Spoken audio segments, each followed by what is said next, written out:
Hello, and welcome back to the Boys State Esports Arena. Here tonight, we are starting off with some NECC, Alberta versus with the Collegiate Valorant, where we have Boys State obviously going against Alberta, where they're going to be a pretty tough opponent here going into it, and it's actually NECC that we're facing up in tonight.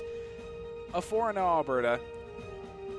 That's a pretty deadly number, I'd say so. And as always, I'm your host, Colin McJunkin, and joining me today is Greg Smith, and I got to ask us, how are we feeling going in today's match?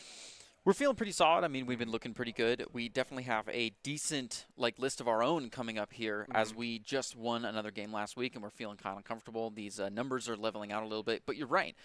Against Alberta in particular, it's been scary, and they're definitely a foe to be reckoned with. So I'm ready to get into this game. I think it'll be super tight, but there's definitely some things we got to keep in mind before we charge right in. Yeah, no, I definitely think going into it, especially coming off of a LAN as well, because that's the crazy thing that I think about, that that these guys played a LAN which was Saturday, Sunday, and then going into on Monday, playing a very tough team there as well. So they had an entire pretty much 3-day score of really tough teams to play against, and teams that are sort of going to push the envelope a little bit. No, definitely. I mean, we talk a lot about having momentum within a game and what it means from round to round, but there's a real life, exploration of that as well. When, like you're saying, they just came off of a journey of their own, and now they've got to embark on this epic again. But the game itself is confined to some pretty simple rules. We've got the card right here for you. It's going to be NECC Valorant. We've got all the typicals: fall, winter, and spring seasons. Stage 1-4 is a team round robin. Stage 2 is a 32-team bracket. The top 2 of each season are the only ones to qualify for nationals. So we'd love to take that spot, and right now Alberta would love to take one as well. So let's see who can wedge for it. Yeah, and ideally, almost going into stage 1, because I believe this is stage 1 going into it. That top 1 team takes it, and then from there you sort of digress.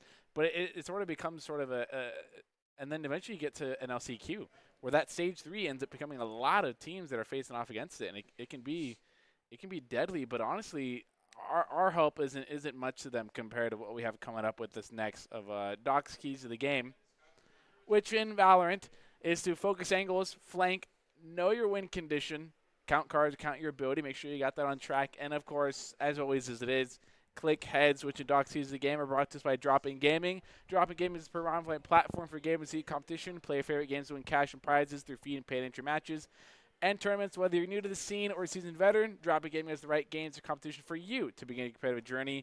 Go ahead and sign up at dropingaming.com. Yeah, and I mean, I think you said it. That's all there is to it right there. There's only so much help we can give, but Doc is back there in their ear. Look at this beautiful little graphic that we got going for you. The Broncos going up against Esports. That's the green. The UAESA Esports University of Alberta. I think, quite the acronym. Yeah, it's a real acronym.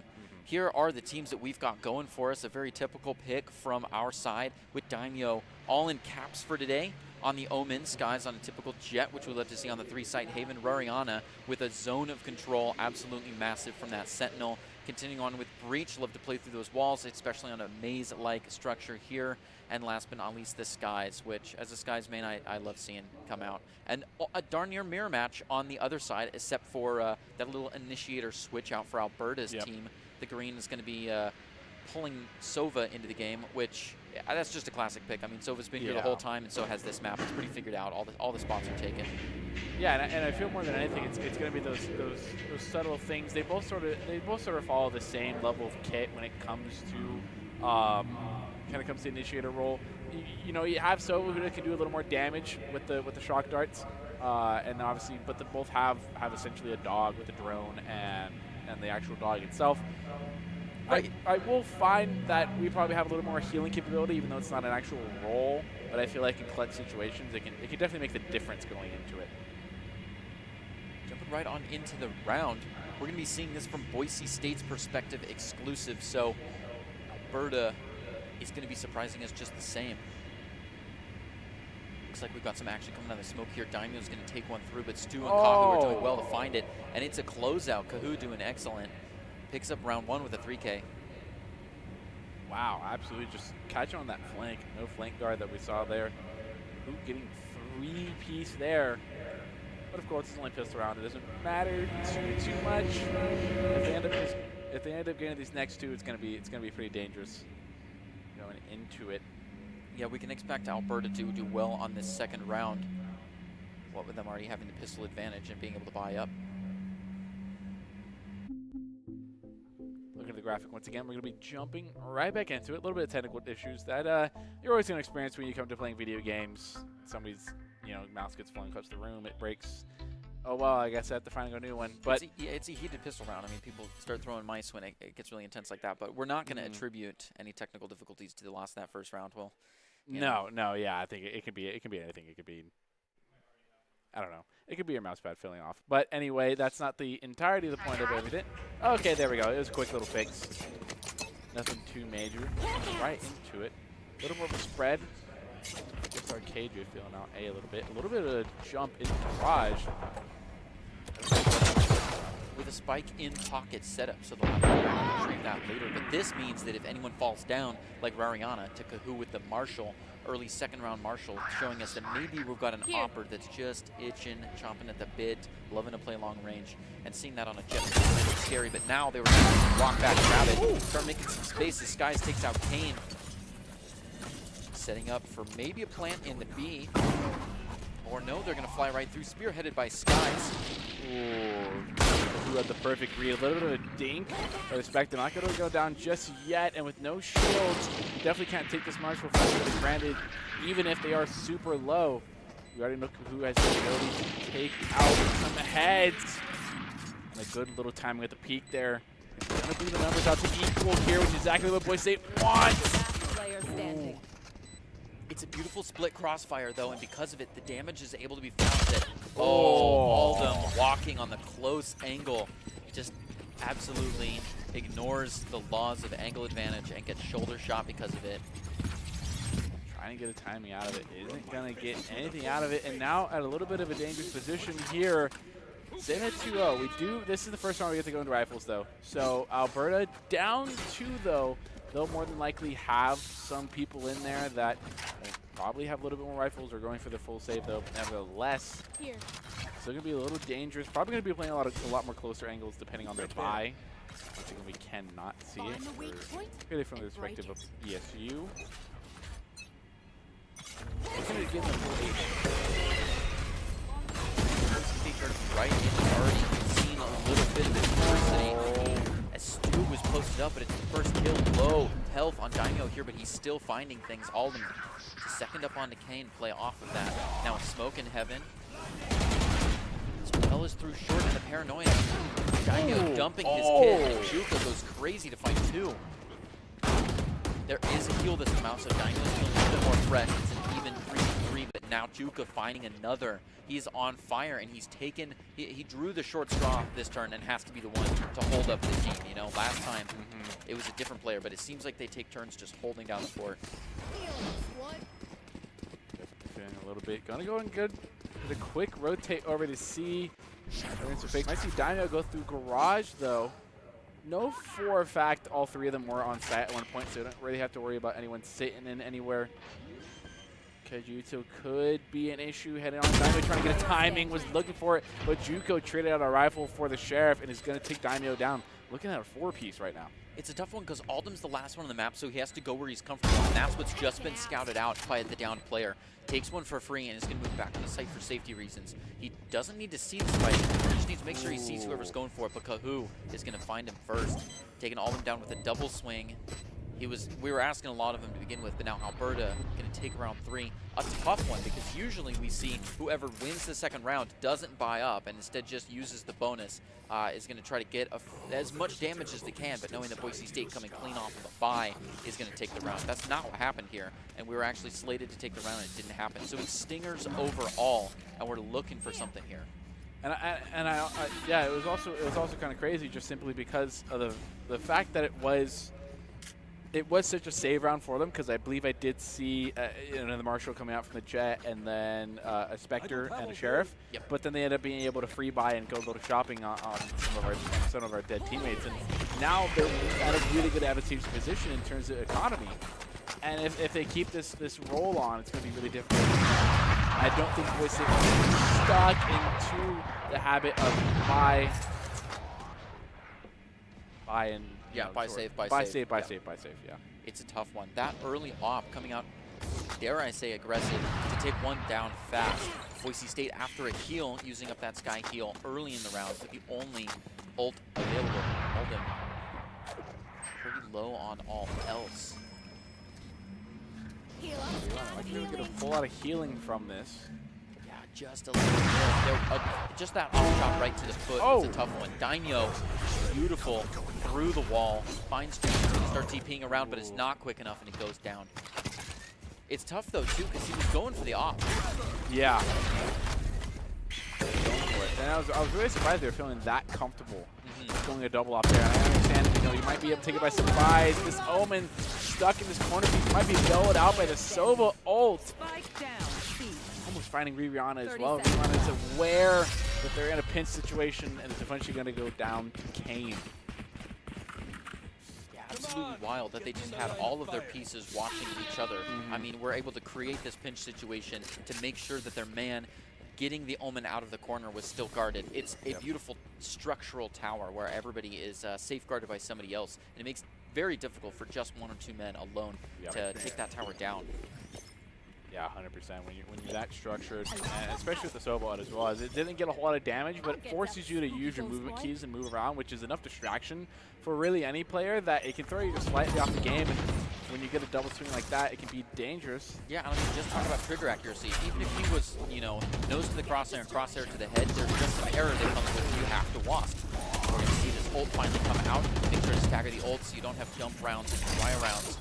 It's going to give us some info about where people are in the B zone. Boise State looking to stay solid here and push up slowly all together. The Lance formation that we've seen in the first couple of rounds.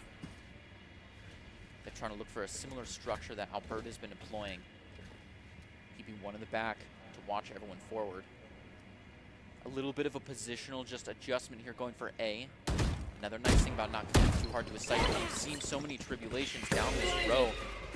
Coming just rolling down Banana has lost a few good soldiers. So they've got to be careful here.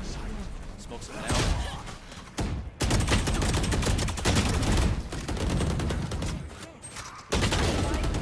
Ooh, but nevertheless the round. Oh, and Stu finding with the classic is gonna get it, and a little mistake on the side of all of us. It is Simon Frasier that we are playing, not Alberta, which is still in the same league of CECC, where they're not at a 4-0 capacity, but they're pretty darn close to it, being a 3-1 team. So they're still very deadly to face up against, and BSU would more than willingly love to take this round. And what is the map choice as well is also Haven being a stronger map for us as well. Simon Frasier showing a lot of versatility, and definitely more than anything, it seems like they're also pretty well practiced and pretty well comfortable on the map of Haven as well. Yeah, we so don't know the other map. Yeah, we're definitely off to a commanding start so far. And I've seen the map choices, even just on our games recently, make a really big deal. I mean, we had one game where we were just losing terribly on one map, but then took it all the way home on another. So you never know what Simon Frasier's ability is on maps off of this. So if we can just make it out of this BO3 alive, Kahoot, make sure all of them doesn't make it out alive. And it's another rotation to A long. We have not seen a serious C long push with this op straddling. I mean, if they keep twin opping, then moving through B and getting to A short was our best bet, but you just can't play the same move over and over again. No, yeah, you simply can't. And if there is a twin op, which I imagine BSU is more than likely predicting that there is, it's going to be really difficult to take the C long fight, because this KJ more than likely has their setup all around C, and they're using this op to lock it down in combination with it. But if you take this fast enough, you might catch them off guard, but you can't catch Crown off, as they're going to peek it. Get a little bit of the timing on Skies, honestly. The boot's going to pick up another one. Slowly but surely, Boise State's offensive 30 seconds left. It's falling apart right now. Here. Daimyo square up against the smoke, waiting for it to drop. Cover going out. Guard J-Bag here as well. Just stacking the smokes, trying to make inch by inch his way down this bowling alley of the site. He's going to take it to a dangerous place just to try to get in a quick plant. The idea is that anybody off to the back left can't see that jump, but it jumps right into anyone on the logs. So it's a real coin flip to us whether you get a free plant or an insta-death, and landed on tails. Yeah, and even on a buy round as well, you're willing to take that sort of risk, that gamble, Because, you know, yeah, you may get 1 or 2, but realistically, you look at their numbers, what is 1 or 2 going to really do to their economy? If Boise State wants to get back to this round, they're going to have to, you're going to have to square up and steal multiple rounds away, and it's more than likely going to have to start on a deco.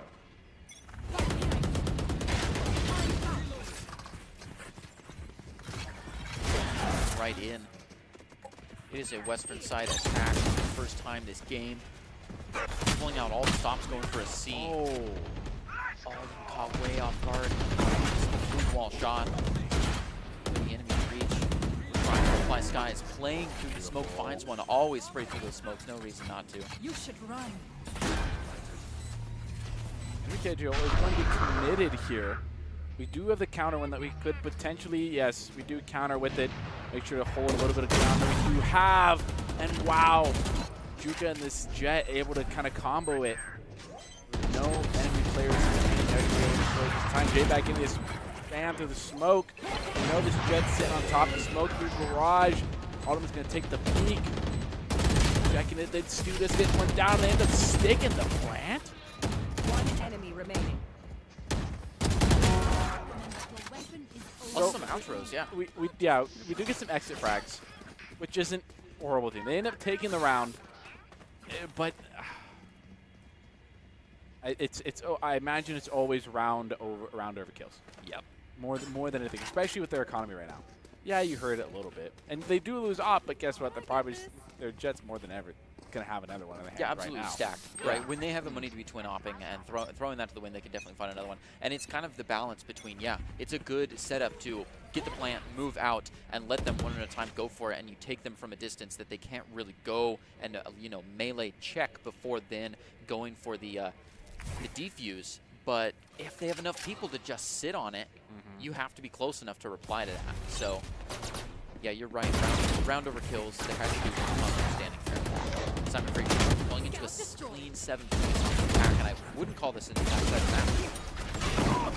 No, not at all. Oh, and the Roaring Thunder is going to be committed as well. Sky's going to pop out a double smoke here just to stay alive. Kane and Juka are going to pick up ones as well. Ooh, the Sky's not going to be able to get the round.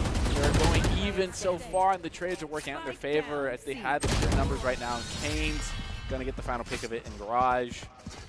Wait, BSU just not able to get a foothold right now. Trying to get onto site really fast is what it feels like, but they managed to lock it down so well with not only just, honestly, what I'm surprised at is the KJ had the assistance by the Omen as well.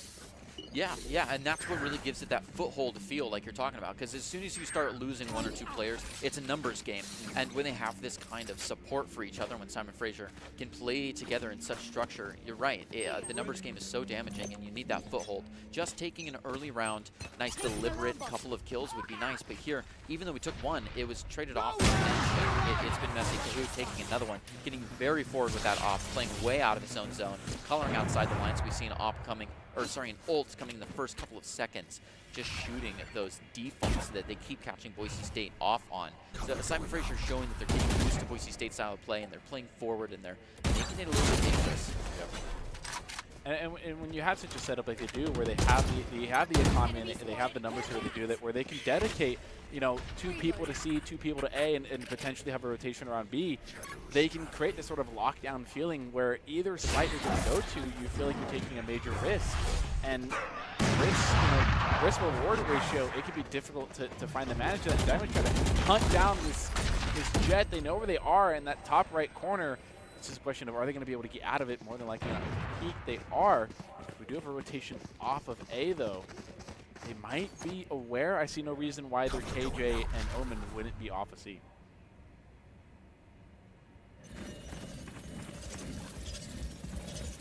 30 seconds left. Wait for these horses to go down, start pre-firing the corners. No reason to play quiet here. They're getting a little bit of a push out. It feels like as soon as there's nobody there, there's utility. Simon Frasier does a good job of having utility ahead of them to let that be the spearhead, to let your utility be the initiator. And so the wave is coming, and they know that it is. And Boise State getting in that last second plant. Now J-Bag watching the spike as Alden tries to get off of it, but the smoke, it's a little bit uncomfortable. He doesn't want to walk it.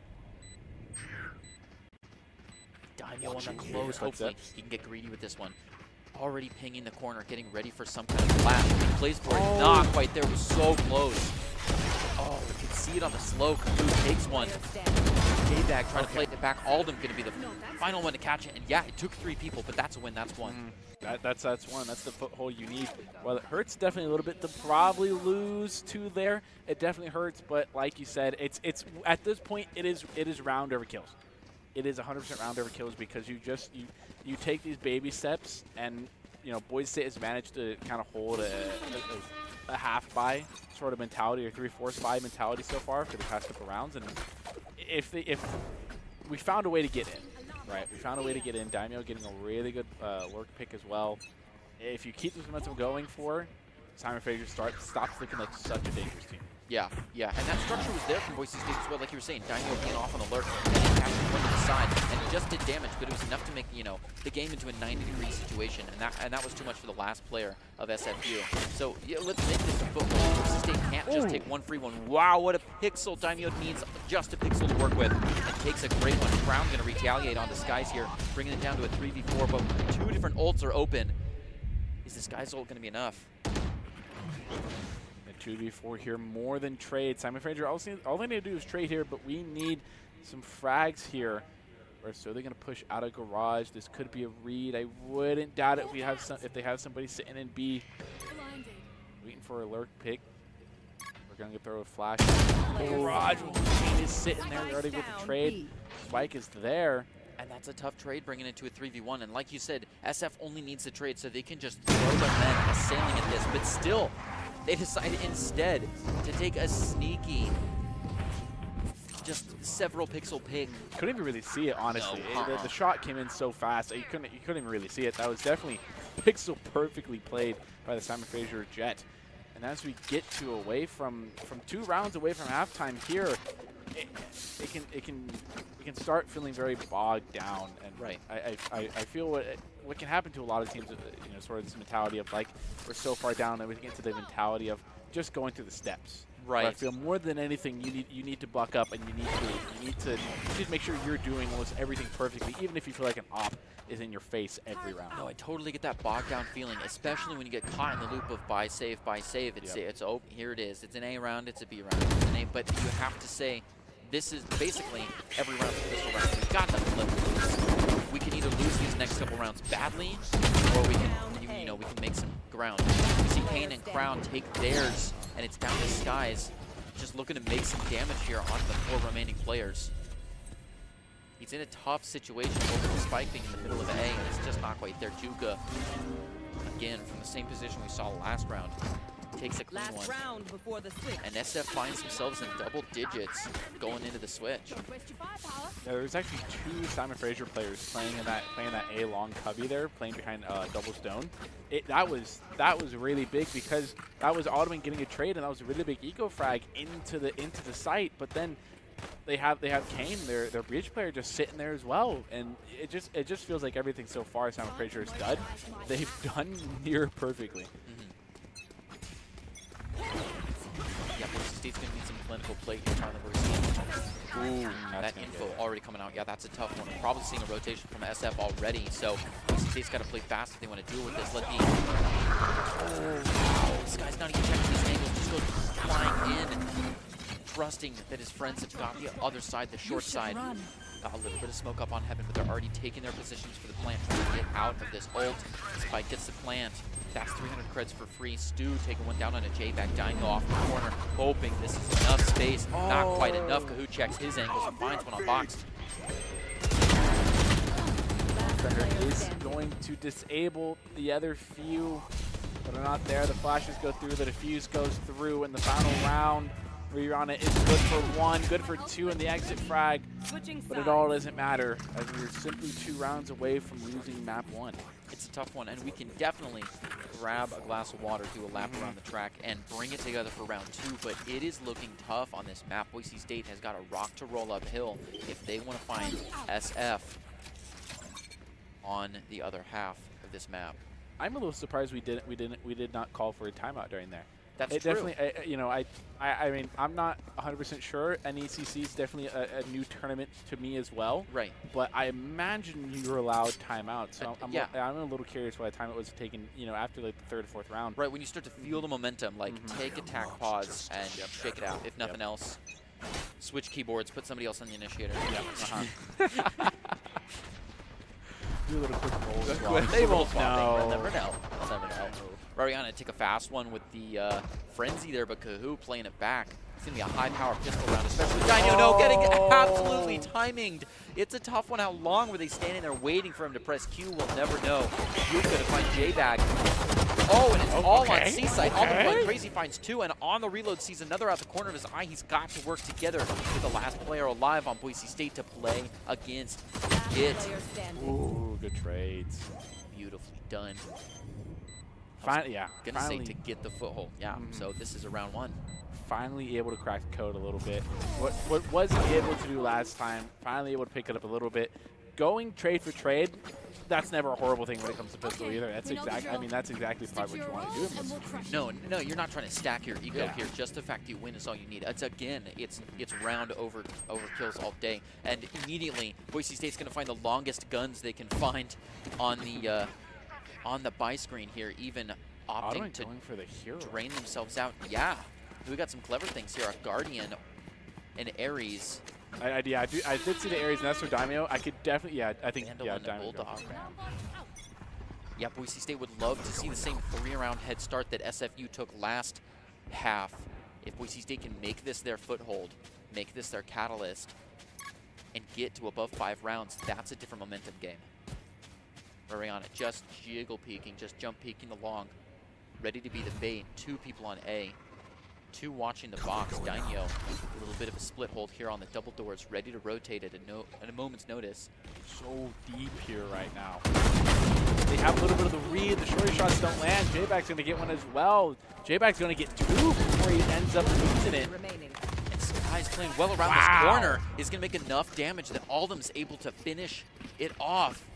And Boise State keeps 4 alive. Just, darn near flawless. If it weren't for the spray fest trying to deal with that shorty who'd made it deep in A short, then Boise State's definitely got a clean second round under their belt, and this makes for nice, long, strong guns if they want it, but it looks like it's going to be a little bit of a bonus here, playing as they ought, just bonusing up, just buying up their shields.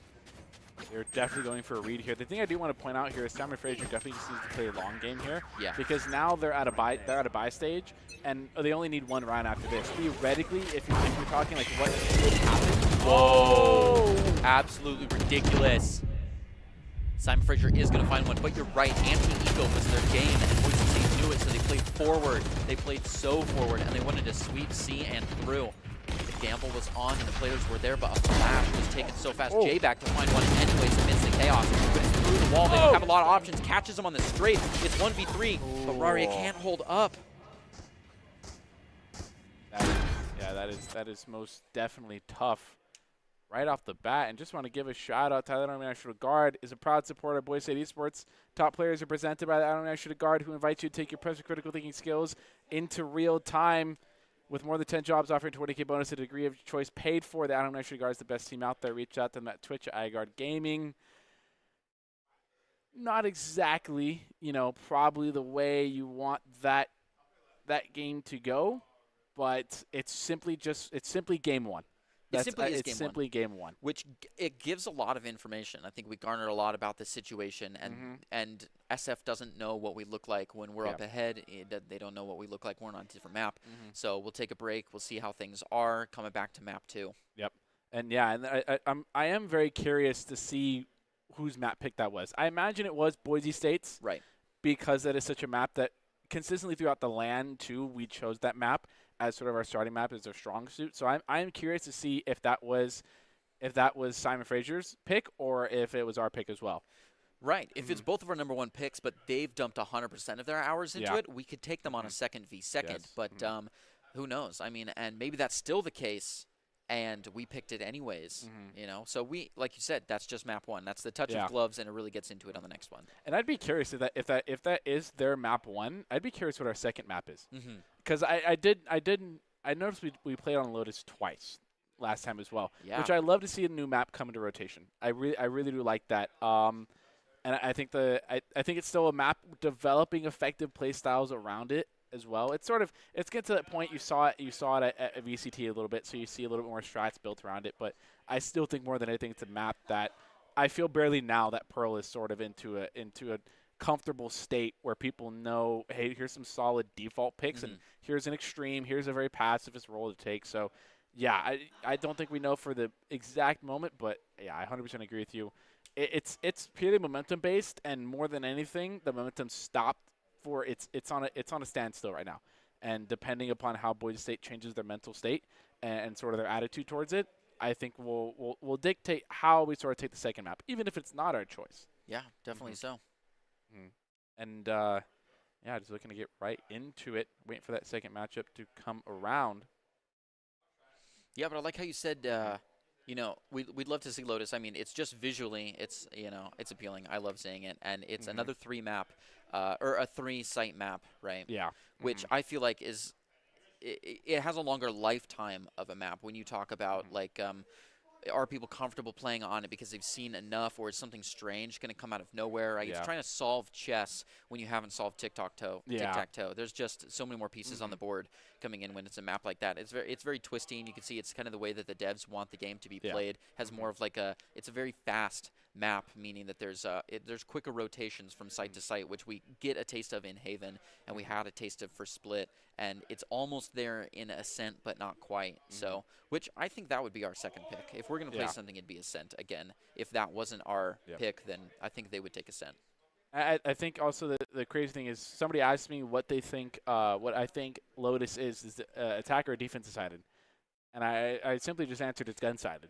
Yeah. Whoever honestly has the better aim duel at that moment, it definitely can feel like Lotus is that way, most definitely. But then I do have the question, since we're sort of not really on the topic, but I want to make the topic this way.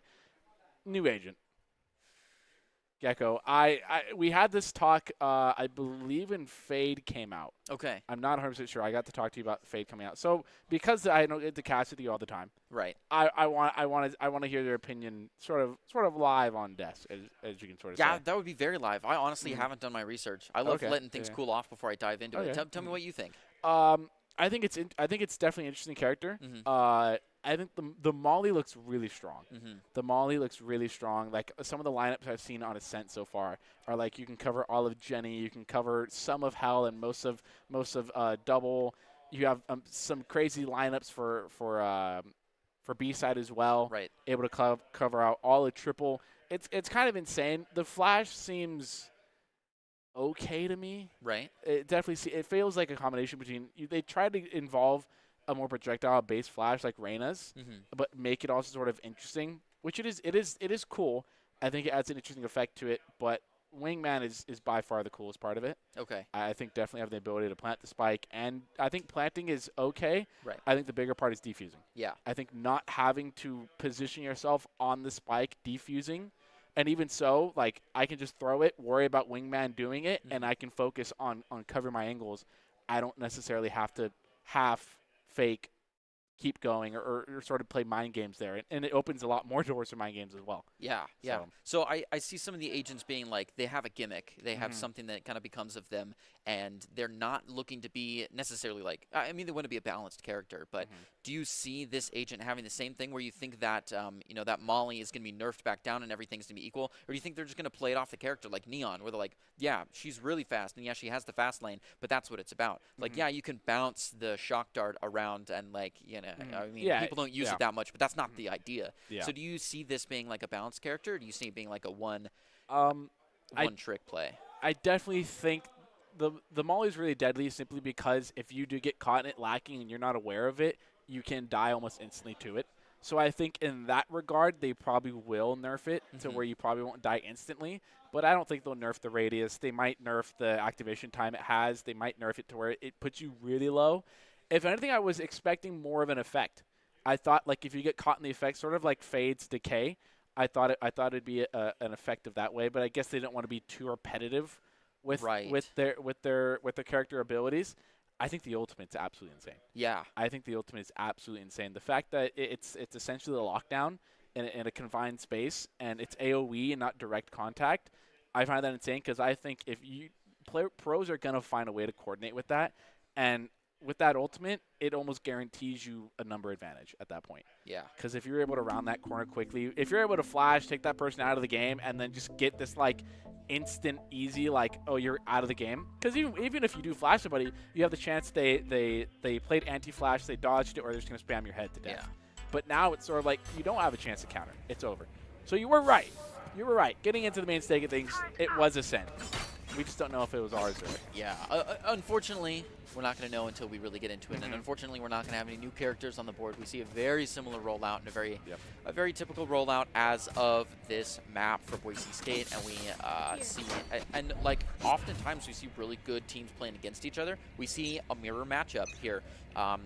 Very, very small differences in, I'm sure, the play style of each of these characters that we're going to really have highlighted now that we can see a mirror matchup. But Boise State and SFU are both going to be boasting the KO, the KJ, Sova, and of course the duelist you can never give up. That will never be anything other than the cover girl. Yep, it's Jet. Already some action in the middle here. Kane going forward, playing that CS:GO role, just playing melee with that ghost. And taking the ground, Daimyo giving up space, staying strong, knowing that the numbers game is there, and if he plays too far forward, Boise State just can't find it. Now the backup is here, and he's ready to push in a little bit more. Gonna break this flawless. Simon Frasier has all the free fire, beautiful, knows his angles, and he's playing through where he can. Letting Omen set up some smokes. They start making their way downtown. Gonna make it across heaven, and we know that in hell now, someone ready to shoot a Paranoia, and Juka playing off, charging in. Rariana can't quite find placement. That's Stu, and it's a flawless round one. Not looking good. Juko is playing really fast off that line. I'm curious as to where they were, because when we initially peeked at, maybe they're crouching underneath hell, and they reacted really fast off that. But even that seemed really fast for what it was. But nevertheless, Simon Frasier's going to get a flawless on there, and you know, they are at match point here, so they do still have, you know, on a technicality, 11 more rounds to go if it remains unbroken, and if Boise State's not able to find a foothold, but you never really know. It's only round one.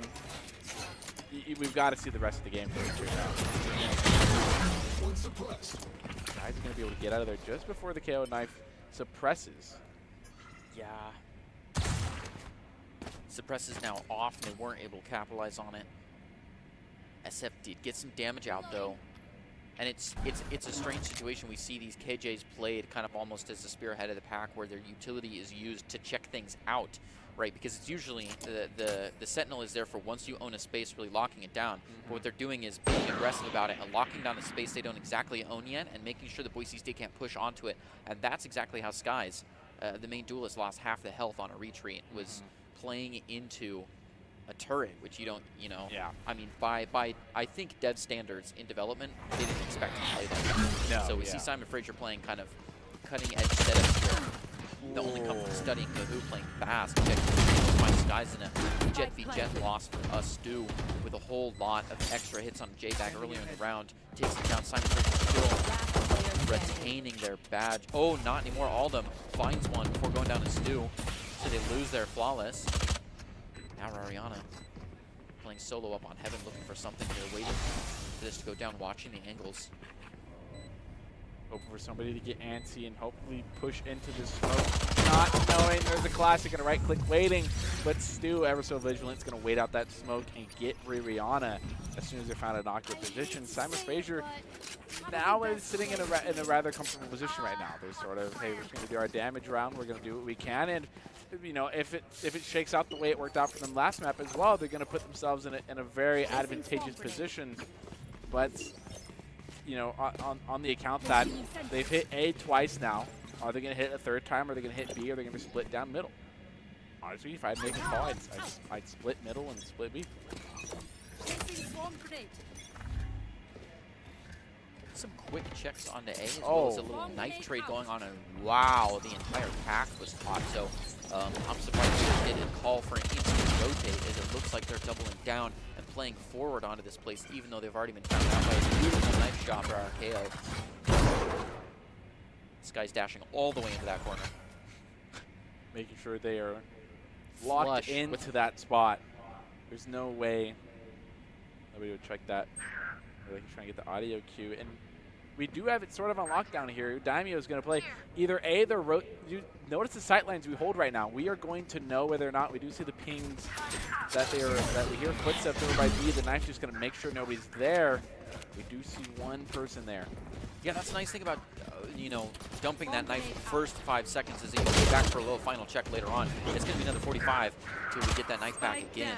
He's still getting twice in the round, Ariana. One enemy remaining. Ooh, a beautiful one done by Sky. There it is. Finding another one off the site. No eye contact, finding it with the turrets and such. Beautiful play there, Boise State to find a round. Admittedly, that is the round, you know, that they're slated to win.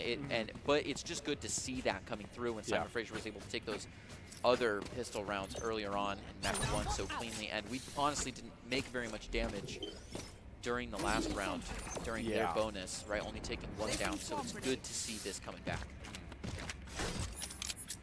Getting the setup on it now. Not a free sight, but nevertheless, honestly, Descent was one of those maps where if you're not careful about it, definitely can feel like 3 maps with time to get taken from the angle you're not really expecting. Dart's going to be center towards mid, so is Knife as well. It is going to find Daimyo. They get a little information from it. Oddman's debating whether to commit the drone here or not. Art quit with a shorty as well. I love to see it. A little bit of half buy, gets information. Somebody's in mid, and Daimyo finally pixel peek. Once again, their Sky's finding a little bit more info. Now we get the kill though, however. Jump spot doesn't find it either. We saw RKO decide to hold back, and people kind of held back on A, waiting for a loud play on A.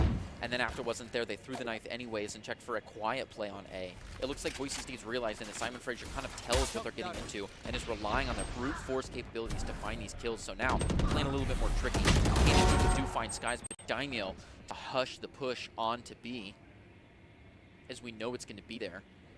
And we've let KJ's utility set up A. It's going to be a backside rotator around. Looking to watch B. Only the skinny angles. Ariana. The other KO knife was committed deep into our A spawn as well. 30 if you seconds see that on left. the mini map. So this KO completely left the mid presence that is here, and actually the Uto goes off, the alarm bot's triggered. They've taken tree. They're into main right now. If you have a second, only sit on plant. It's committed. Hopefully delay it or force it into a more awkward position to plant. They're down to 12 seconds here. The flash goes out. And then on the pop, gonna get crowned. It's down. They know Kane's stuck there. The knife goes out there, hoping to get the death suppressed. Kane's able to get one. Stu's able to get a second. What? Kane! Wow. Wow, just absolutely timing. I mean, that was such a trickle. It was interesting that Rariana didn't play immediately after dodging the paranoia to take, you know, take advantage of the fact that he wasn't hit by the paranoia, but decides to wait it off anyways and catches the Omen off guard. That was great. But then Kane just took one after another, backed a little bit by Stu there, and just finds it anyways. No, those hero plays, exactly what you're talking about with Kane. Those hero plays have to be made if you wanna win close rounds like that. Yeah. If you don't, it's either trade for trade with teams, or it's somebody's making hero plays. And it looks like an aggressive sort of push up into A main. A beautiful KO flash from Simon Frasier's gonna force us to move back off. Tough as that last round makes me feel like the coordinated play is down because of this bogged down feeling that we're getting from map 1. And without being able to synchronize play, I mean, a 2-person pinch onto Kane would have been the end of a round, and we'd be looking at a 2-2, which is doable. We'll take a 2-2. But instead that wasn't there, and it was a trickle effect, and Kane instead is now cred rich and took another round. So I wonder how much Boise State talking back there. Yeah. Take multiple 1v1s. Definitely don't want to allow. The Marshal was finding Alderman. The paranoia is going to blind him for a little bit. Does still have drone here. Door's going to close. Looking for hits and beatsies. Not going to be able to find it. Going to break the door and commit Dart as well. He destroyed. A 3v4 here. Not completely out of the cards, but when they have guns like this, he's going to find one on Alderman. Great. I mean, and Alden fought for so long. He really had to fight against the paranoia and a blind and the door shutting, and then people playing the Marshal through his smoke.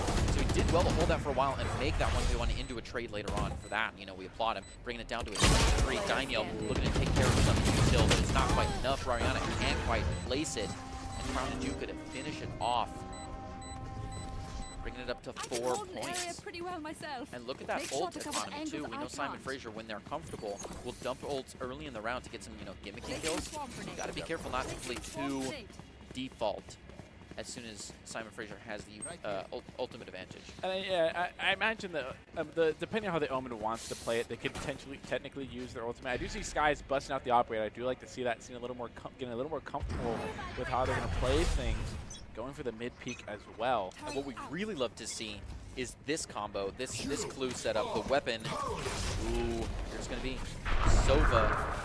There it is. Sova on B on Ascent with this monster. This place falls non-stop with all those lights up.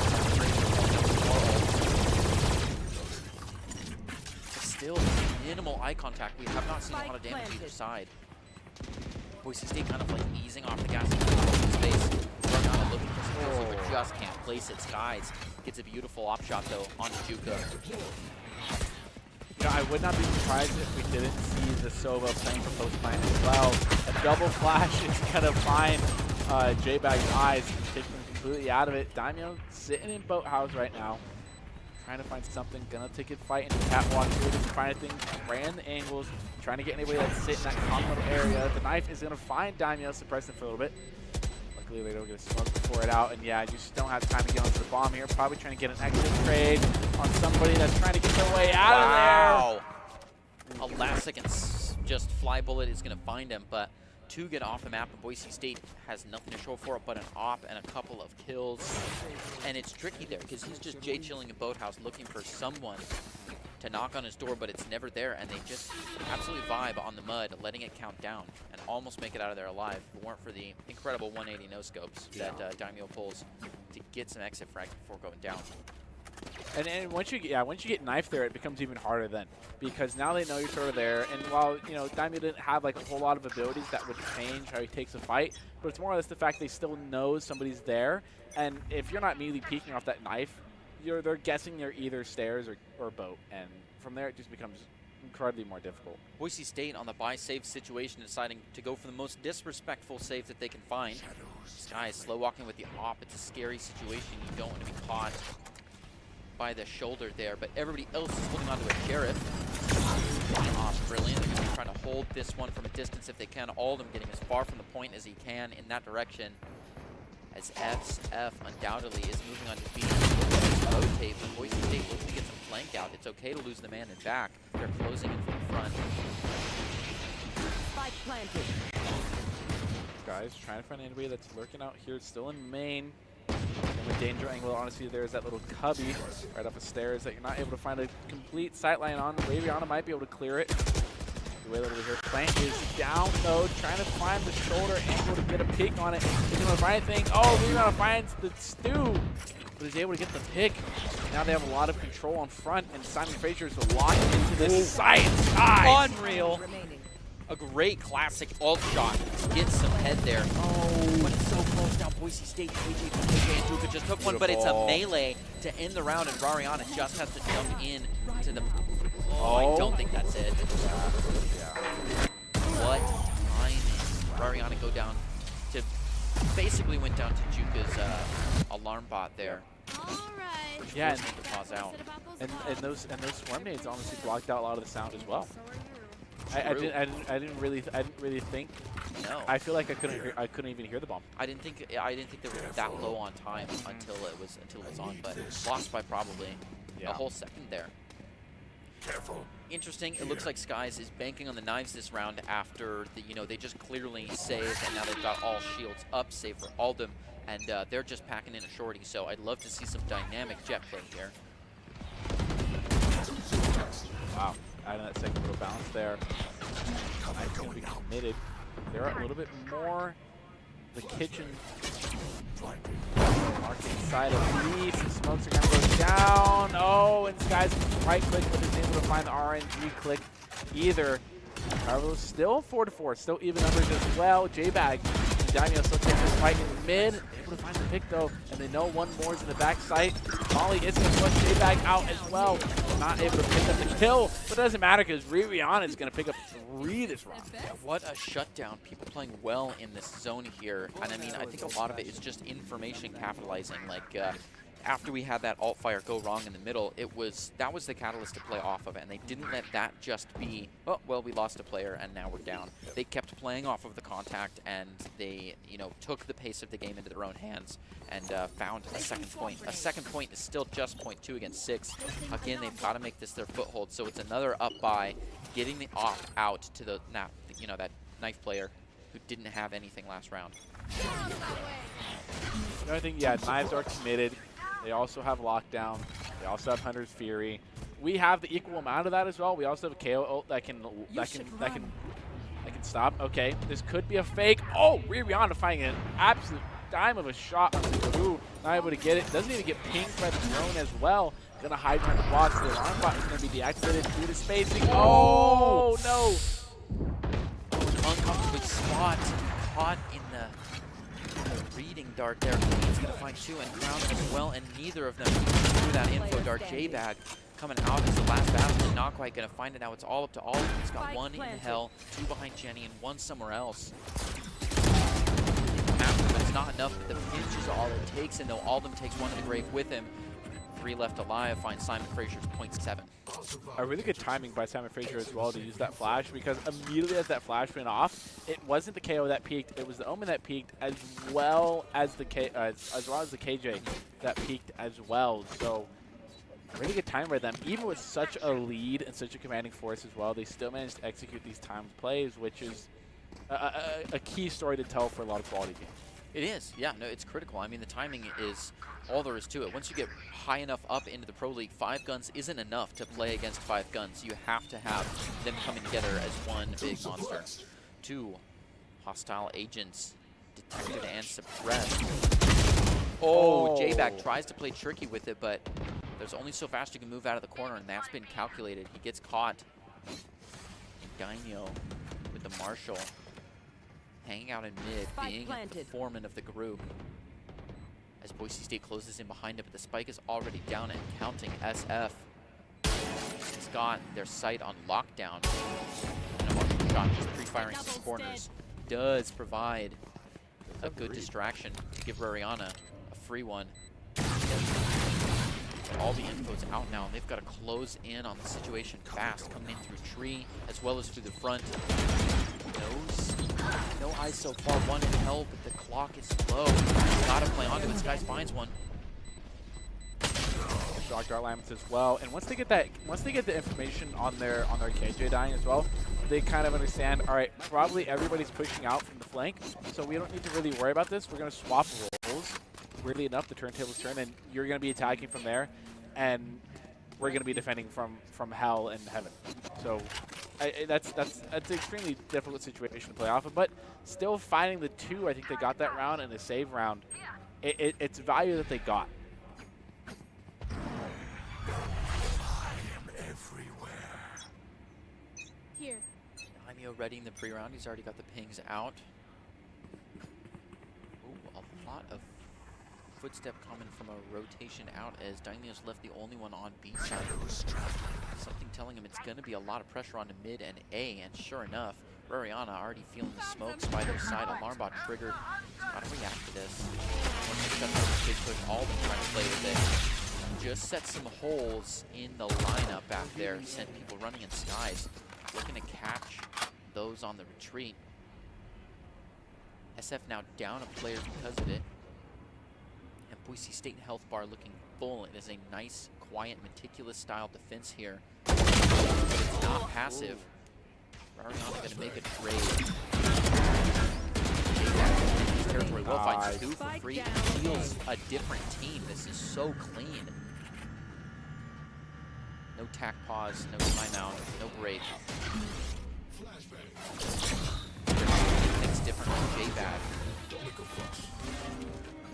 Able to pick up the 3rd, able to close it out. Yeah, that swing there. I talked about hero plays on the side of Simon Frasier. There's also a hero play coming out from our own KO as well. Picking up the 3 there, getting that flash play, getting those 2 right there absolutely shuts that down as well. As long as Rihanna getting the frag out before the death as well. Just once again, the timing on this team is really good as well, because they both peaked that angle at the same time. So. It is. It's a tough one. It's a good thing that J-Bag is there to be the anchor of the relay and really shut down any serious push onto this map. And he did well dealing with 2 at a time, too. But it's going to be the enemy KO now, getting that ult. Sunset here. Simon Fraser throwing in another ult. It could be anywhere. Watch out. Skies to take 2, though. It's a good start. Can they hold that ahead? Go to the fence. Spike planted. Sky's going to entry onto there, taking a little bit of space, taking Boathouse, clearing the danger angles. Wow, it almost near perfect timing on the Hunter's Fury and the Killjoy lockdown, but it wasn't used to take it out. And they're going to snap through his boxes. They're not going to find anything. Kane is going to be able to get the classic right click. And now it's just up to the Sova here, who's more than likely in main. But don't worry, we got that part locked down as well. Plant's going to be diffused, and at the end of the half, Void State's going to bring it back a little bit, inch by inch, round by round, at a 4-8 at the swap. And I'm glad we got to see a lot of Sky's perspective on that after it was a scramble for some pre-fire. You see some, and as you see one, you see a second. And what do you do with this info? You know, keeps drilling away at the one that's already damaged down, trying to jiggle out the other one out of sight lines. When it gets heated, he knows a lot weighs on him, being at least the distraction while the other 2 rotate around. Commits the knives and doesn't even get the kill off of it. But it's all how it is. You can't be playing for yourself. You can't be playing for your own util and ults. And he was there to be the distraction and be the other arm, be the thumb of the pinch. Being the last round as well probably helped influence that knife decision as well. It's like, yes, last round might as well use them. Right. Feeling a little more confident with the knife perhaps than the rifle. The immediate info grab. Somebody's sitting B main, not an unusual thing. Very common thing to see here. Sky's playing a little bit of mid info along with Aldman. Bomb is not on anybody's right now, so a little bit of default. Find the spot to attack from. Now you've got some info. There's at least a KJ and a Jet there. Orion playing onto that gets a beautiful dink before going down to Kahoo. Now Kahoo is known to have a frenzy in B and B main, so the spike is grabbed and it is being run. Sky's making the way through the tree. He's going to do it briskly, does not want to risk time up near the glass. Try to take one out of Jenny, but the ults are covered. Sorry, the utilities are good. Crown will want to take it down. The only trade that Daimyo playing melee is going to find another trade. Reloading. Sorry, J-Bag was the one playing that forward. Daimyo stays a little bit more casual, goes back up. Oh, what a fly shot that Alden finds, and it's a re-rotate as they go back to B. Because they've already made eye contact with both players on the other side. Gonna watch those rotation points. 30 seconds left. Really good job by those 2 as well, taking the fight together. Not as easy as Daimyo getting the lurk pick, gonna even out the numbers a little bit, put the favor in Voice State's position even more. Drone's gonna be committed as well. Door's locked down, so they're gonna know if anything comes from market. This drone is gonna find anything. If it's there, it's not. And Daimyo not being dead on the backside of that lets them know they're not there. Dar's gonna be committed. Is there a timing peak? On Cat. Yeah, Alden's committed everything to this. He's put the spike in a strange location. Last player standing. Ooh. What? No. Wow. What a play. I wonder if I think on the dart, Kane actually moved back into garage, though we thought that he didn't. We thought that he moved out because he was able to shoot the dart, and then it was expected that he was in mud and he was waiting for the ping noise, but he got both of them with the backs turned. What a play by Kane. I don't know how he got to that dart if he was in garage, and I guess that's not what he was expecting either. It could have been a thing as well as they're on Cat and then simply waited that out. Waited that out or either gotten into mud and then jumped out from mud back onto Cat. Yeah, I would love to see some replay of that if we have it. Yeah. That was a tough round to let go because, like you said, I mean, a lot was really invested into that final stand there. And Kane was able to hold it down, bringing us to a 9-4.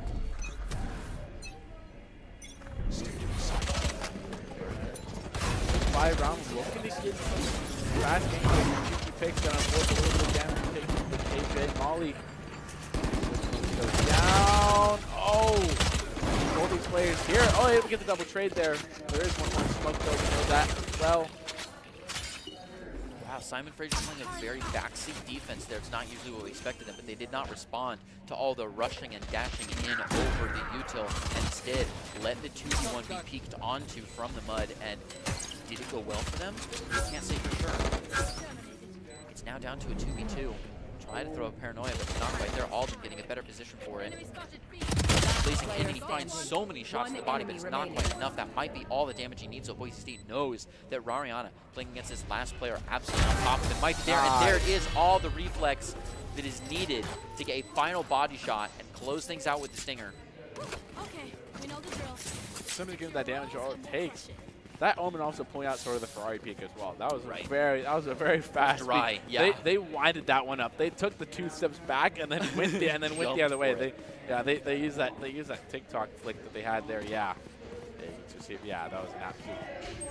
Maybe not as fast as I thought it initially was, but still a very wide peak.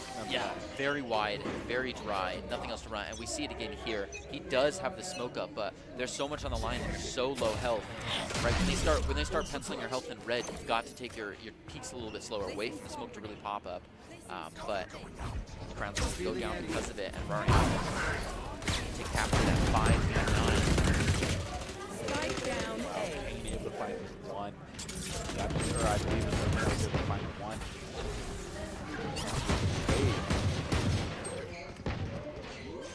They're not going down yet. Being planted for a little bit of hell. Backside, a lot of damage from Juke right there on Daimyo. Daimyo's going to go and trade out the rifle. Realizing Booyana has the better health advantage. Probably gets a lot more value out of using both. Stu getting a classic kill on Daimyo, that's understandable. At 20 HP, it's crossfire on Hell. Not able to find his band damage. One enemy remaining. Crossfire's not going to get very much. Oh, wow. I was going to say when that blind comes out, but just on the recovery, Kane caught in the middle of the site, goes down to J-Bag. And Boise State with 1.5 players alive, bringing in the 6th point. That's a nice score. That was really well played by them as well, because actually, yeah, we do. I don't think we see it, but I don't think Skies gets blinded by this. Like, I don't think they get entirely, maybe partial blind, but I don't think they get hard blinded like J-Bag does, because Skies is able to pick up 2 off of this. That's true.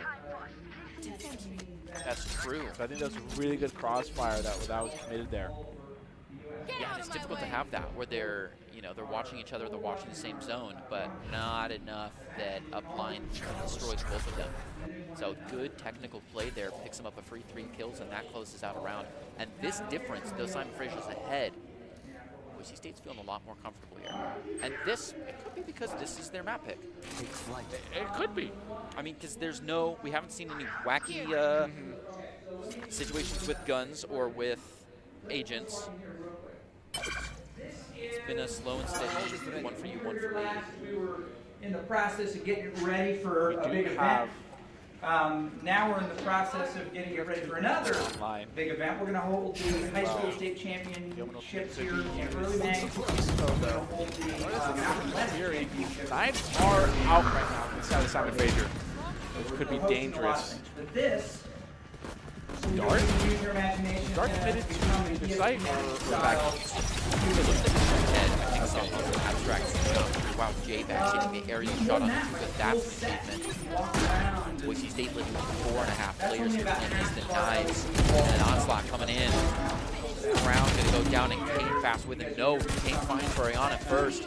J-Back, Bob, sight denial in, but the smoke is already there, and Kane keeps going around the mountain. There he is, the knives. Their head out at J-Bag. Didn't fire just enough to stave him off. He's not taking damage, but man, he's not really placing it. All you have to do is go for that spike, but one at a time. He just keeps taking it. This guy's falling down. Walk straight down the hallway right there. 4th one, cannot keep the ace, and J-Bag with the clutch. I would argue the 2nd round going to J-Bag here at the 7-9.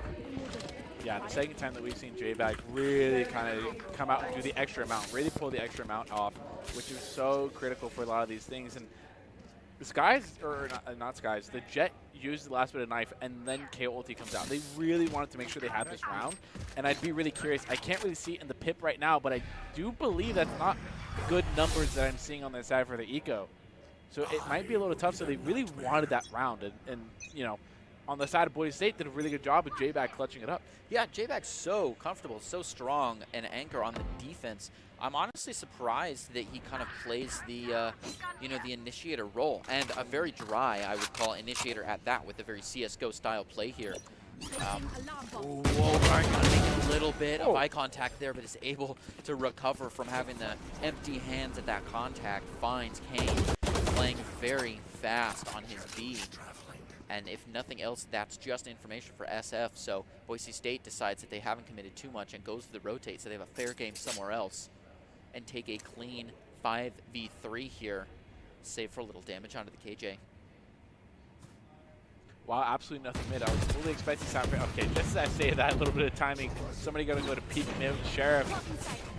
Guy's going to dash in, clears the right angles, finds the pick. Amazing use of their ability to clear the angles. Here. Yeah, we're just all fire on the knives that we've been waiting for all night.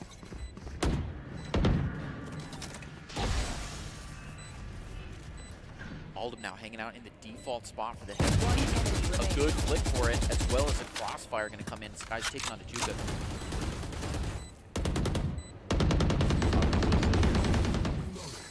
Hasn't been found out yet. Probably a little bit on the radar. Probably a little bit of question mark that's left there. And yeah, his bomb just slowly ticks down. They realize we don't need to play sight anymore. Not need to risk it. The Silva might be saving at the end of the day anyway. The knife is going to confirm it or not. Yeah, they could have bounced out, but there's not enough time. The Silva's probably saving what they can. And Always going to go and dip out. And another round going to the side of Boise State. That is an 8-9 scoreline right there. What was a 4-8? Boise State has managed to pull it back piece by piece. They have managed to slowly kind of get back into this game. Yeah, it's a beautiful comeback, but back into the game is the way to say it.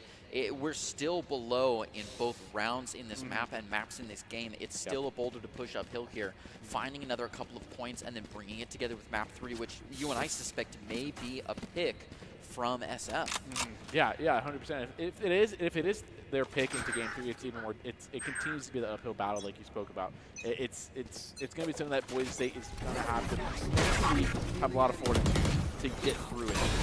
Speaking of mental fortitude, they're going to take this uphill momentum and go charging into the next round. Boise State taking a lot of damage here, but already putting on the ult. Absolutely cruise them inside. They're already on the mud, and it is totally empty. Simon Frasier maybe looking for an A-side sweep. Is going to be arriving shortly. Boise State still 4.5 players strong. Is going to drop the Killjoy here to secure the territory they've got and really put everything behind the 300 credit plant they've got here. Kahoo making their way downtown, though. Roriana and J-Bag are both going to find their one. And Wait, that says 4 players detained. That says 4 players What detained. a shutdown. Alden with the BM. Wow, they really went charging into that hole to beat the Killjoy shutdown, but it's not there. The lockdown had it. And Roriana now sweeping up the last couple of players. All of them to find Kahoo. What a play. Boise State playing very high pace there, and Simon Frasier trying to match that energy, but just couldn't reply in time. Bringing it up to a 9-9 with credits in the favor of Boise State. I do like how they hunted down, that they absolutely hunted down the operator. You cannot let that operator escape or really drive, even when it's that close to. Maybe if it's all the way over on A, you let it go. If it already gets a pick, like, all right, we'll deal with it next round. But I love that hunt down on the operator. And, yeah, the fact they tried to they really did, because they kind of, I believe it was the Sova and the Omen that just kind of, like, Ferrari peeked around Cat and really thought they could get to it in time. And Rihanna and J-Bag were able to shut it down, and getting 4 players detained is absolutely insane as well.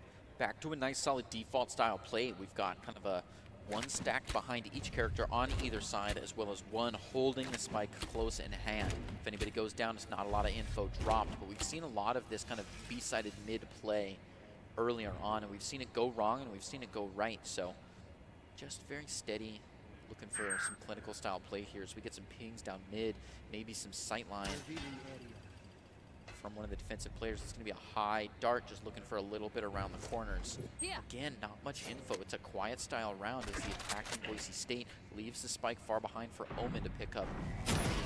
Daimyo catching in. The knife comes out, catches one on the suppress. It's Daimyo. Oh, what a spam to the smoke. Is going to go to instantly find it.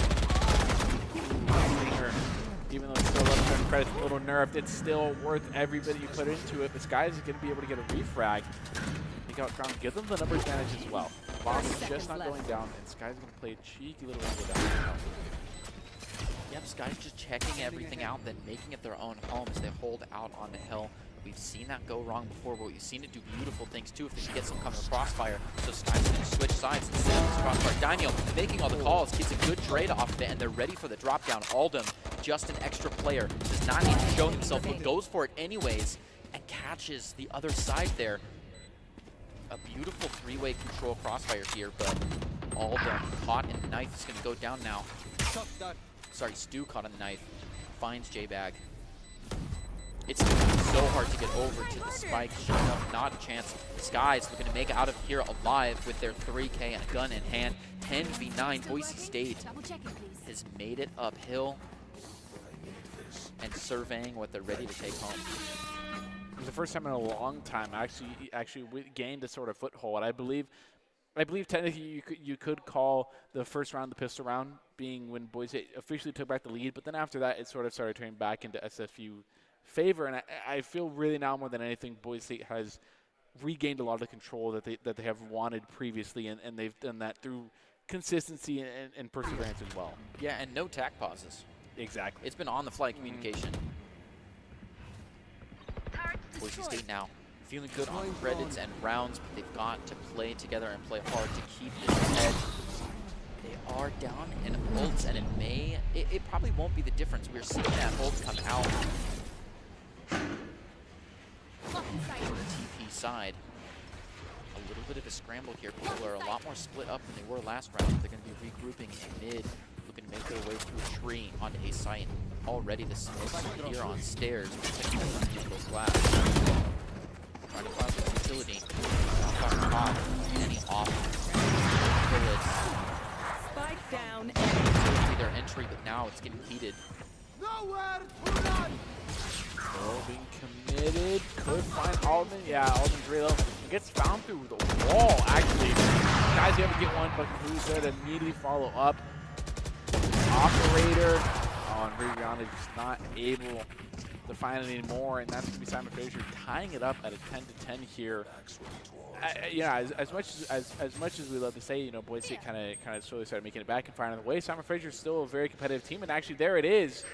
There's that no tech pause we were talking about, but there's actually something I like to see as well. I feel timeouts are a key part to sort of a team's mental and motivation and timing they can sort of find as well. Yeah, and this is a good place to put it. If we were going to put it somewhere, I mean, earlier on we saw definitely some momentum problems, but now the momentum has switched, and this is, you know, the foothold that they don't want to lose. The 10v10 has come upon them, and they'd love to really take this home. Here's the audience that we've got in tonight watching this play. SF University playing against Boise State here in the NECC. Players on deck doing well, enjoying this tack pause. Doing all they can to be a little more entertaining, and it's definitely what to look out for them to do. Love to see the arena full of people. Love to have a little bit of energy. What a better crowd to have in the arena than the youngins that are inevitably the future of us all. Getting right back into it. A 10-10 scoreline.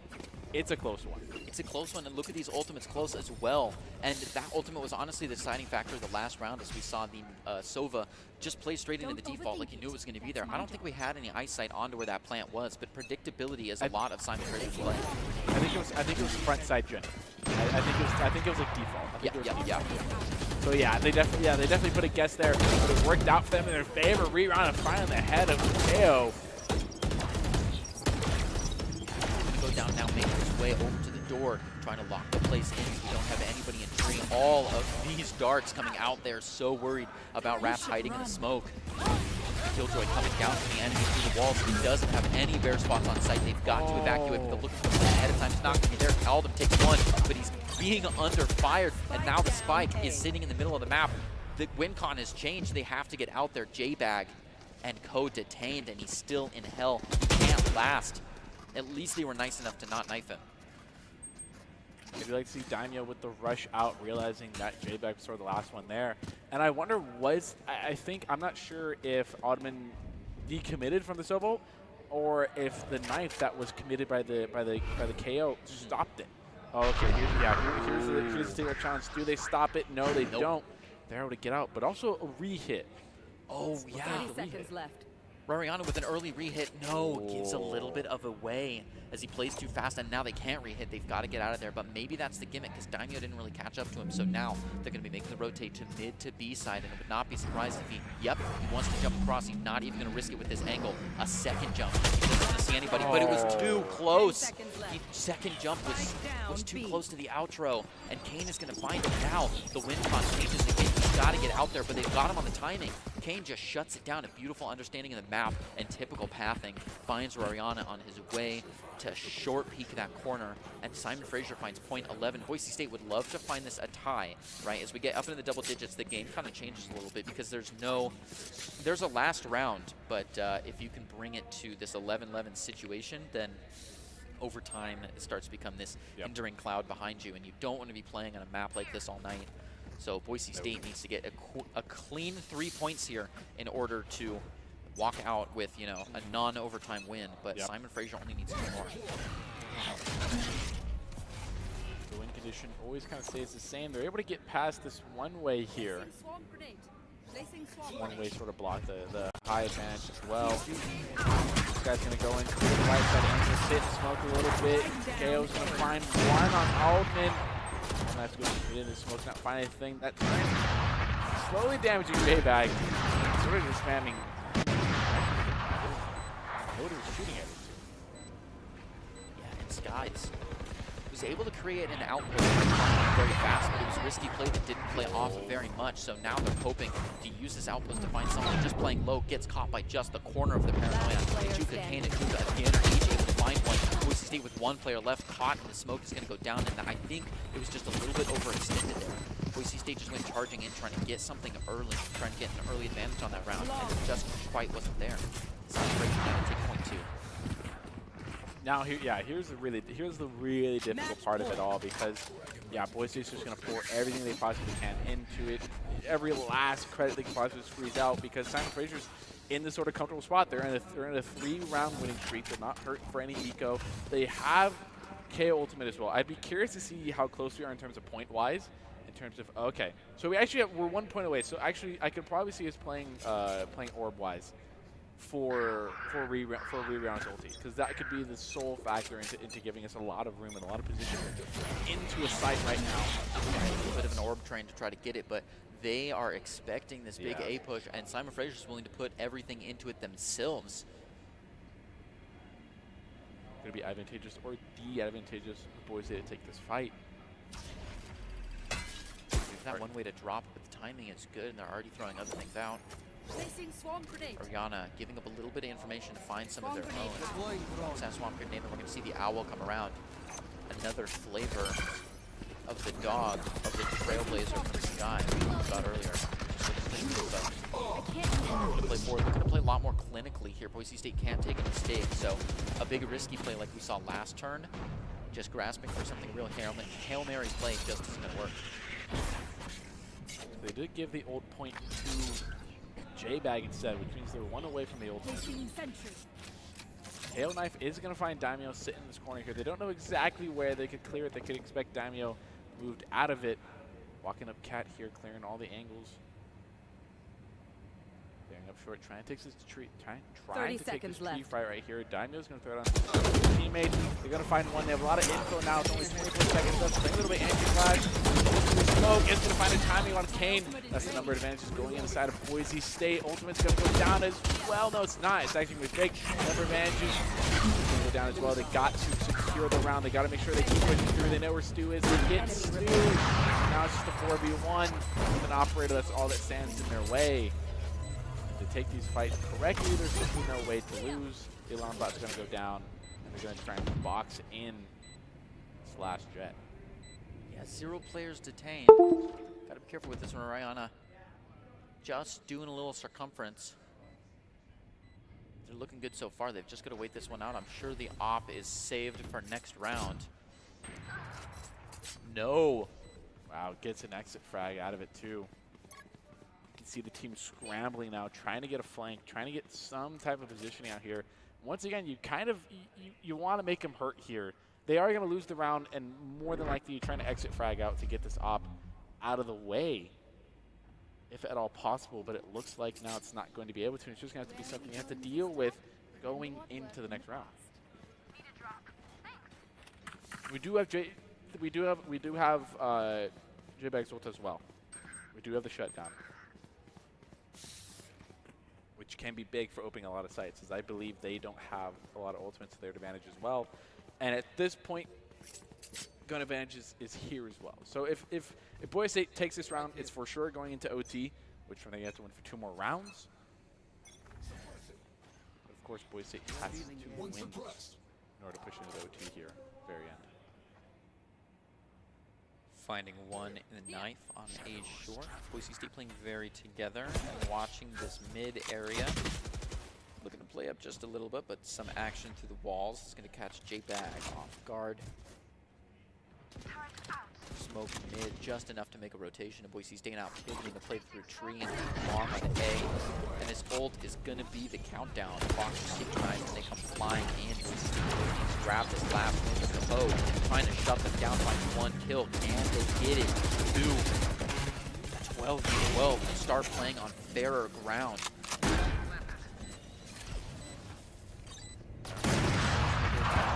By 1, the op shot almost nearly hits J-Bag, probably just enough to knock him out. But not enough to prevent him from using that knife. Gets a fast suppress onto 2, and he's going to turn a blind eye to it. Trusting these guys watching from above. Turn up, he finds both. What trigger discipline?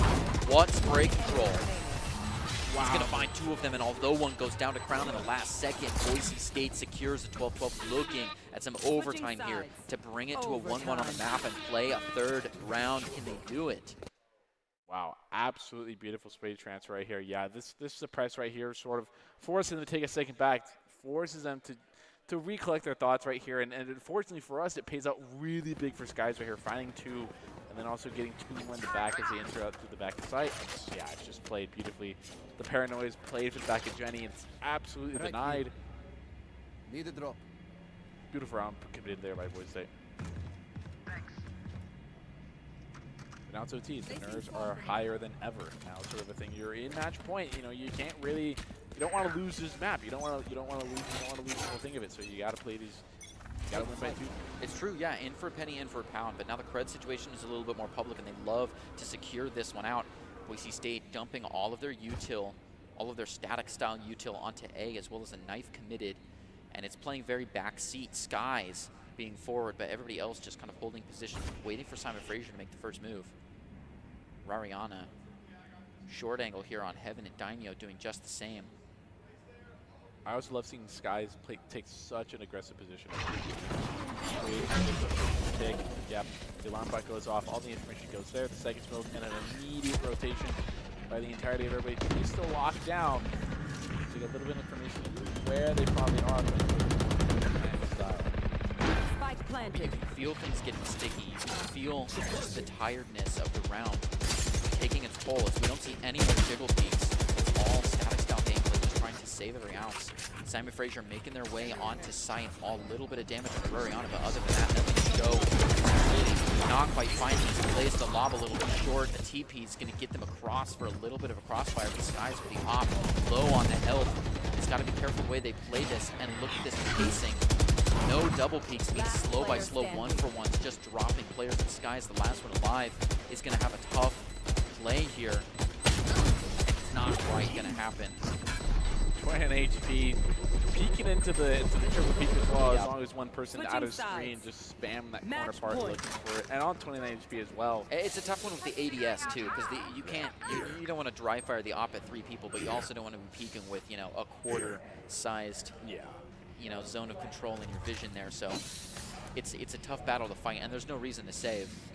No, yeah, absolutely no reason to save. You're just sort of looking for the KDA booster there, especially as the bomb is getting low on time there. It was going to be a near impossible play, but Boise State's not completely out of it at all. They still got 1 more round to go. Yeah, we can't say they did have a little bit of a dynamic toolkit on that last one, what with pulling an LMG as well as an op. Here, they're just playing good, clean Valorant. Boise State playing nice and quiet in a pack together with 1 controller left. to watch the back sights just in case something fishy comes around. Boise State playing very slow, waiting again for Simon Frasier to make the move. That smoke's going to come out, and they take that. Walk into this area. Unfortunately, the knife is going to find them, and it's just utility after utility. Boise State now a little bit on the back foot here.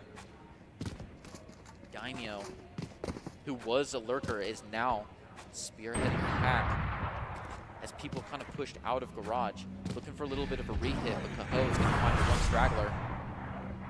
A little bit of audio fake. Trying to play anybody into it. Rihanna here pushing up into mid pretty confidently, gets jump peaked.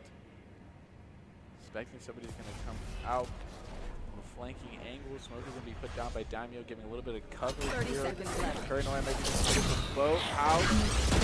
Even one, try a little bit of flash. Ottoman is going to get one on Stu though. They know the KO is down here in sight though.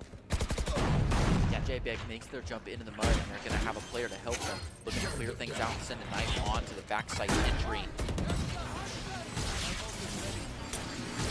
And out with the default. Aldum doing well to protect his turf. Last player standing. Oh, but he just can't hold it all the way. Rariana, last one alive, knows exactly what Spike is, and is able to find Crown by surprise. A beautiful another round, bringing us to double overtime. Switching sides. Yeah, it's as Overtime. these round builds up, it's more than anything as the momentum builds higher and higher. A little bit of replays here. The trades are clean. Everything went through. Yeah, just like you said at the beginning of the game. Good, clean balance. That's all I really take today. No crowns there. Yeah, just beautiful, easy pick. Yep. Just Kovacs at this point. I mean, they've all just got the rifles out. They're doing things as they ought. The trades are here. Good tracing. But they got to keep going. Boise State now. This is just, ooh. No Odin this time from Malmö. No? Right here. Here. A little bit of info on it. Make some call system pings. Not entirely 100% sure where Simon Frasier's still going. Still have Rihanna and J-Bag. Diamyo's playing flex into the mid. We see a dash. He's gonna find one. Sky's getting free. Wow. What a conveyor belt. They just walked right towards him. Finally, they're going to shut him down, but that brings us to a 3v2, which, you know, takes care of a little bit of the underplay that he got from playing a little bit timid. He had him in the crosshair earlier. He couldn't capitalize on it, but Sky just backing up, and look at this. Coming around for some beautiful kills. Daimyo playing where he does most comfortably in the boathouse. Going to be walking down that southern side with J-Bag. Looking for this final player. Cover going up. Try a little bit. Oh, he's going to find it. Shot through the wall there. Had the prediction. Had it right. And that's Boise State going up one in this OT. They need one more. And that was purely what felt sort of desperate in the beginning of like, oh, he's down kind of numbers, and then there's Sky just getting this absolute, I love the term, sort of conveyor belt. It's just like this, I don't even know if I could really call it a straight transfer, more just like the spam that ends up finding 3 different heads, and it's absolutely insane. It, more than anything, is that demoralizing for other players as well. I mean, but look at this. Skies may have a little bit of cover, but it's like hiding behind cardboard. I mean, look at how fast that just gets peppered. So the other people back off, but he just spray and prays it and is able to find 3 before they finally figure out what's going on and are able to get him right around the corner. Skies now feeling hot. He's going to be the head of this next operation, getting ready that dash, looking to fly right in. These guys love playing these high mobility, high-paced rounds whenever they can. Look at all this vision denial. I mean, and then just absolute sweep clearing the site with that LMG Kane playing like a scalpel is going to take 2 out on his slow march to B, while Alden puppy guarding the spike. I cannot use that. Dangerous position as a 5-stack. Simon Frasier most likely knows the majority of Boise State, if not all of them, are in this backside. So who's going to find a pick onto J-Bag? Now it's down to a 2v5. Will the Odin be able to pull out the clutch? They're looking for the Paranoia. Is going to get one. This guy's not Paranoia. Flash, waiting for the timing, does get it. Blind fire op shot is going to find any value out of it as well. And this spam out the middle. They're going to find Kane. Kane's going to find Skies and get Ottoman the secondary to boot, and And now to 14-14, Switching undoubtedly going into a triple overtime. overtime. Yeah, so many of these kills have been caught on pure experience, just comfort with the game itself, playing through the smokes and finding these timings and understanding what the right rotations are. Another 2 downs on Boise State. You know, did nothing wrong, just Simon Frasier holding strong on that utility and just swarming the situation. And it's tough being caught back there in both when you're playing against a full kit. Trying to keep any little bit of advantage on this gunfight they can. Rariana just trying to slow down pushes here, playing that intimidate. Not necessarily looking for kills, but just looking to make sure none come on their side. Starting to commit a little bit more of that pack. It's a good thing because we already hear the utility coming out from the other side. Boise State playing very back seat here. We don't see anyone jumping the final at the very front gates.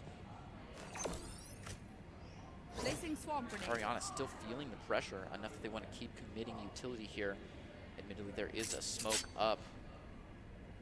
It's going to be settling somewhere a little bit more permanent. Back in hell. Trying to stay dynamic. Just waiting for some kind of a push. Now it's been unclear as to whether it's a re-hit, whether it's a switch. So Boise State kind of shakes back out into more of a default setup. See these rotations around, just trying to stay fresh. Trying to gauge what exactly SF plots. As Rariana's timer 30 ticks seconds down, left. the reposition on the turret becomes available, but the alarm bot is triggered. Alright, also committed there, paranoid, trying to find the timing on it. Damio. Gonna get Damio in QB, Conquer's one on Rihanna's J-Bag.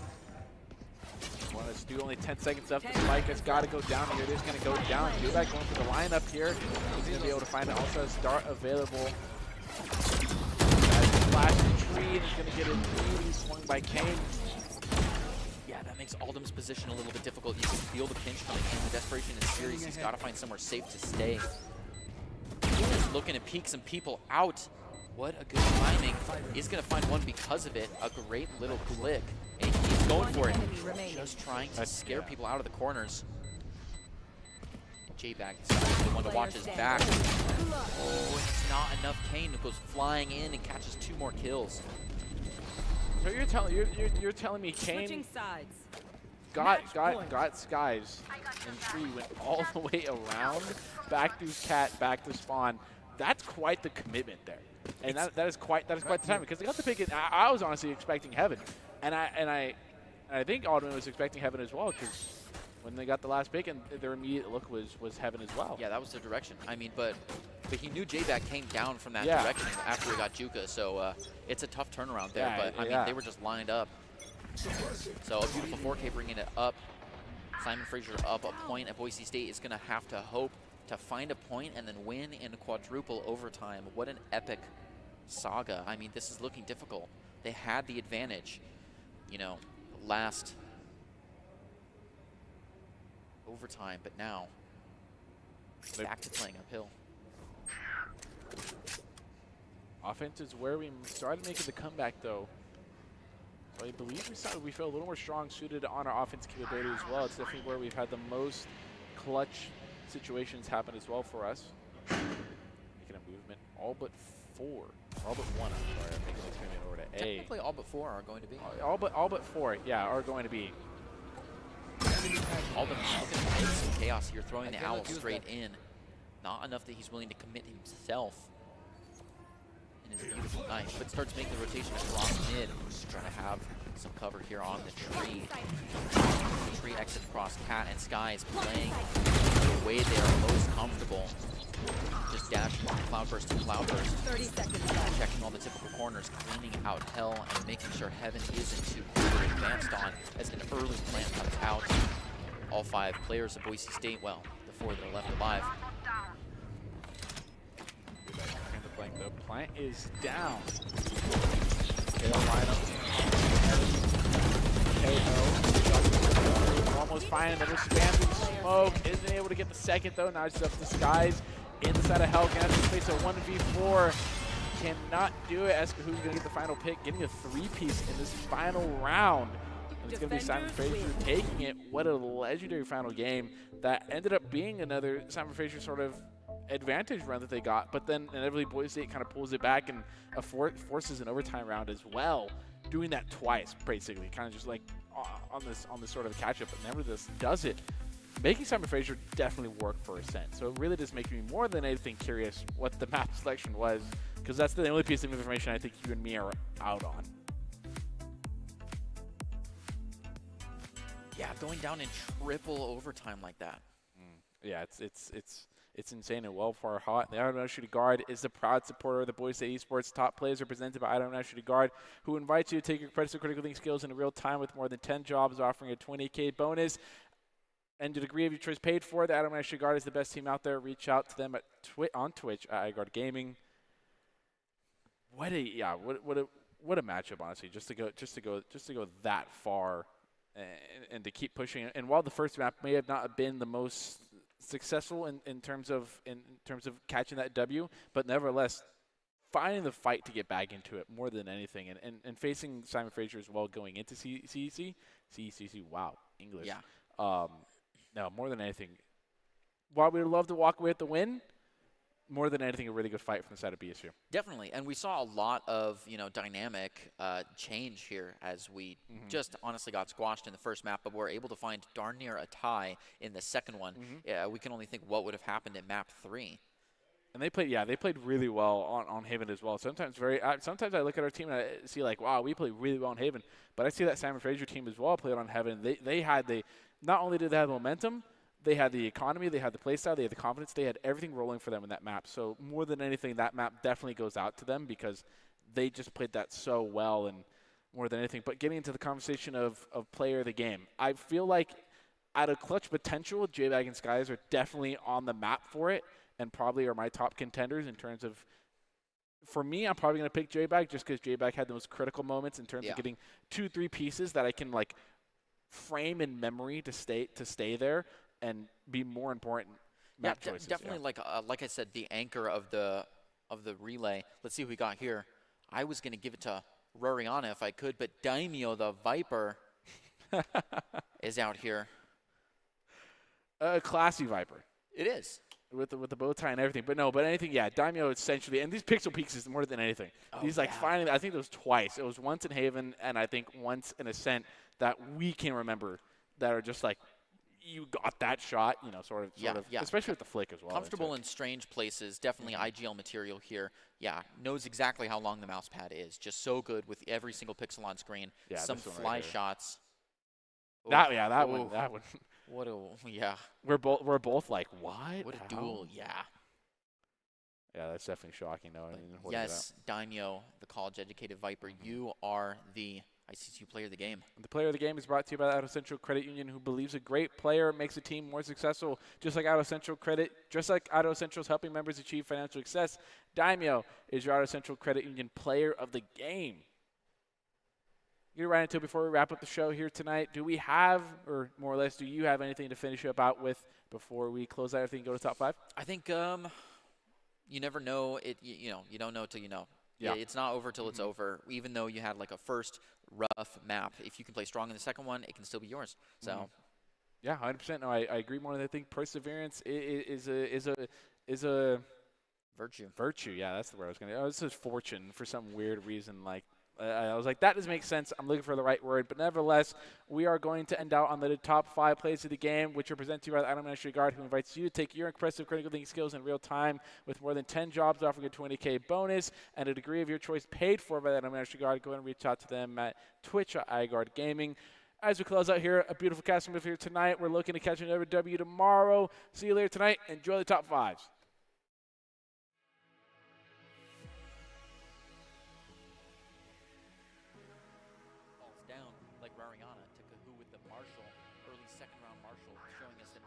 Got an offer that's just itching and chomping at the bit, loving to put it on there. I've seen that on the jet. It's scary, but now they're going to walk back, grab it, start making some space. Skies takes out Kane. Setting up maybe a plan in the B. Really from the perspective of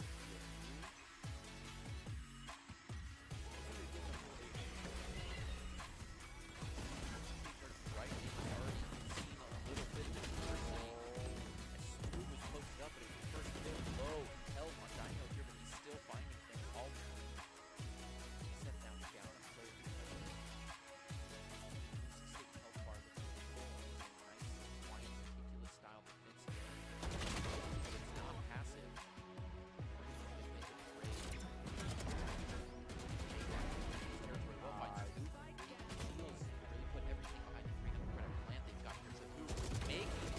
way downtown, though. Roriana and J-Bag are both going to find their one. Wait, that says 4 Down players three. detained. That says 4 players What a detained. shutdown. Alden with the BM. Wow, they really went charging into that room.